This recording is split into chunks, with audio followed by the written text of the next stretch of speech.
Over the last 2 months, we have witnessed a World Cup that has featured generational talent, unlikely heroes, a near unwatchable final, a clown show, and of course the eventual champion Spain lift the holy grail of sport.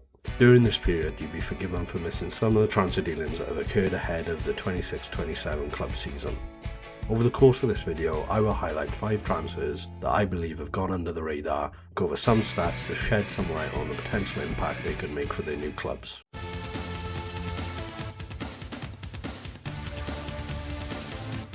At the end of June, Atletico Madrid went and signed Alejandro Grimaldo from Bayer Leverkusen for a fee just short of 20 million. The player, who has played in Germany over the past 3 seasons, making 145 appearances, as well as scoring 30 goals and creating 45 assists. Grimaldo was pivotal in the 22-23 season, winning both the Bundesliga and the Pokal, as well as getting to the Europa League final. He has operated as a left wing back for the majority of his time in Germany, but I'd expect Simeone to potentially play him as a left midfielder in the classic Atleti 4-4-2. Grimaldo boasts impressive stats amongst fullbacks last year, performing in the 99th percentile for chances created, shot attempts and goals, something Atletico have cried out for in recent seasons. The player is cited wanting to compete for major honours in his home country after his successful career played in Portugal and Germany.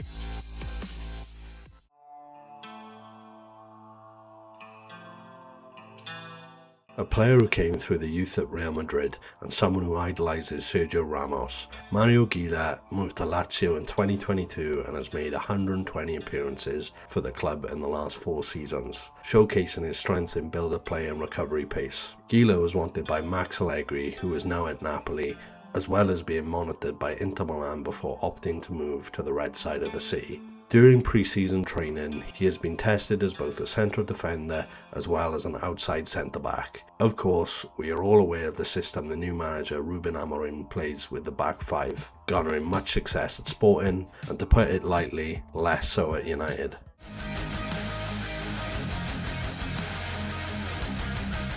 Newcastle have opted to go into the market for a brand new keeper, hailing from France and standing at approximately 6'6". A much needed position when witnessing the performances of both Pope and Ramsdale last year. Ewan Jarwin has represented France at youth level, ranging from under-16s to under-21s, and he kept 15 clean sheets in Ligue 2 last season, the most in the division. He also kept 6 successive clean sheets, going 620 minutes without conceding a goal. It's yet to be seen if he starts immediately for the two, but if I were a Newcastle fan, I'd be looking forward to having someone promising and youthful in between the sticks.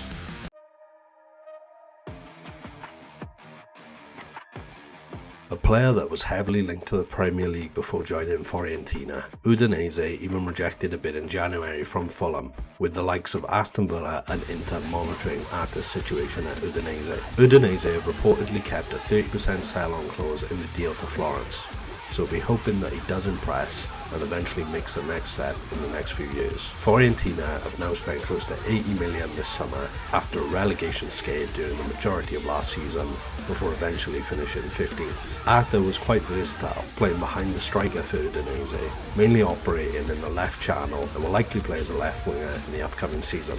A silky dribbler that has already impressed and will hopefully level up in a Fiorentina team that looks to get back to their ways.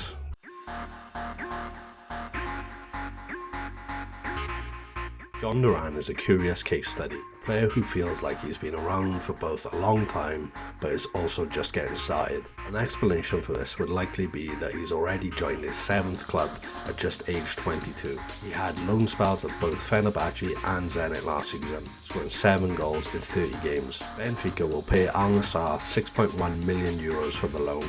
The deal includes an option to buy for €30 million at the end of the season, a far cry from the €70 million fee paid to Aston Villa just 18 months ago. I hope Duran finally kicks on and does well in Portugal, as I love the way he strikes a ball and football needs more characters in the modern day. Thanks for watching, feel free to leave a like and please subscribe.